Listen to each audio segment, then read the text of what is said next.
اگر تو 10 برس تک بھی بے روزگار رہے اور تیرے پاس کھانے کو بھی کچھ نہ ہو تو پھر بھی تو علم سے منہ نہ موڑ۔ جو حد سے زیادہ پیار کرتا ہے وہ حد سے زیادہ نفرت بھی کر سکتا ہے، کیونکہ شیشہ جب ٹوٹتا ہے تو وہ خطرناک خنجر بن جاتا ہے۔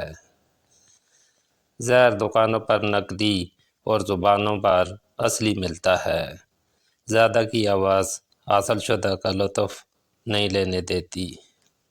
انسان کی عقل صرف اتنی ہے کہ اسے جانور کہا جائے تو ناراض ہو جاتا ہے اور شیر کہا جائے تو خوش ہو جاتا ہے۔ بہترین وقت وہ ہے جس میں بدترین لوگ سامنے آ جائیں۔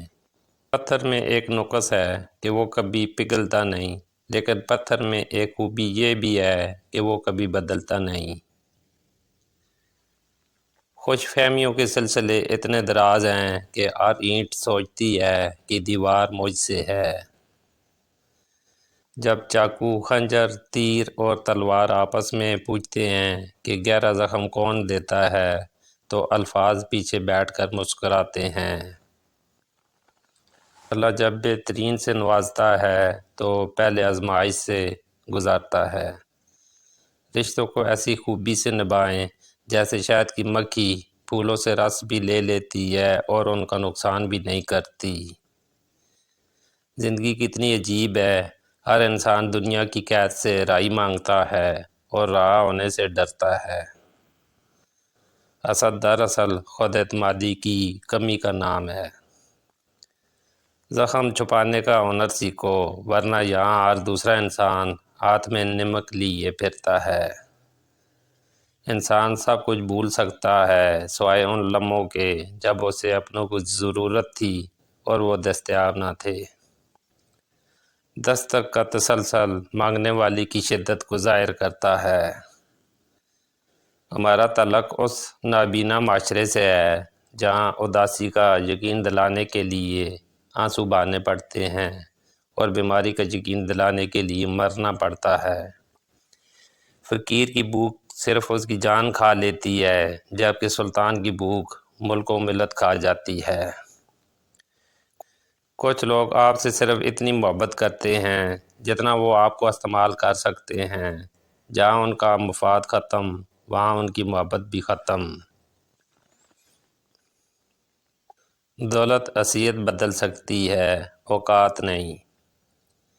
کسی ناقدر شخص سے محبت کرنا ایسے ہے جیسے آپ اسے سونے کے پیالے میں آب حیات پیش کریں اور وہ اسے ہونٹوں سے لگانے کی بجائے اپنے پیر دھو لے۔ جب انسان کا غم یا خوشی حد سے زیادہ بڑھ جائے تو دنیا اس کی نظر میں حقیر ہو جاتی ہے۔ بغیر نقشے کے پرندے بھی اپنے مقام تک پہنچ جاتے ہیں، مگر ایک انسان ہے جو دل سے دل تک پہنچنے میں ناکام رہتا ہے۔ رشتوں کو جوڑے رکھنے کے لیے کبھی کبھی گونگا، بہرا اور اندھا ہونا پڑتا ہے۔ تیرے وجود کی بنیاد تیرے باپ ہی ہے، اگر وہ نہ ہوتا تو تو بھی نہ ہوتا۔ تو جان لو تمہارے اندر جو بھی اچھائی ہے اس نعمت کی بنیاد تمہارا باپ ہے۔ انسان سے محبت وہی کر سکتا ہے جس پر خدا مہربان ہو۔ اگر آپ حادثاتی طور پر کسی سے 2-4 کتابیں زیادہ پڑھ گئے ہیں تو انہیں ہضم کرنا سیکھیں، دوسروں کا جینا آرام نہ کریں۔ سب سے بہتر اور عزت کا لقمہ وہ ہے جسے اپنی محنت اور کوشش سے حاصل کیا جائے۔ ہم لوگ نیک بننا نہیں، صرف نیک دکھنا اور نیک کہلانا چاہتے ہیں، اور یہ منافقت کا سب سے اعلیٰ درجہ ہے۔ خودکشی اسلام میں حرام ہے اور موت مسائل کا حل نہیں ہوتی۔ اچھی باتیں پڑھنے کی عادت ہو تو اچھی باتیں کرنے کی عادت خود بخود بن جاتی ہے۔ انسان اکڑ کر ایک ٹیلے پر نہیں چڑھ سکتا، لیکن جھک کر ایک پہاڑ پر پہنچ سکتا ہے۔ عاجزی سے جینا سیکھیں تاکہ بلندی نصیب ہو۔ یہ دنیا بوڑھی ہو چکی ہے اور مجھے وہ دنیا چاہیے جو بچوں کی طرح مسکرائے۔ اگر قدر نہیں کرو گے تو اللہ چھین لے گا، وہ پھر چاہے رزق ہو یا عشق۔ زندگی مسلسل امتحان ہے، یا 10 بار گرنے کے بعد 11ویں بار اٹھ جانے کا نام کامیابی ہے۔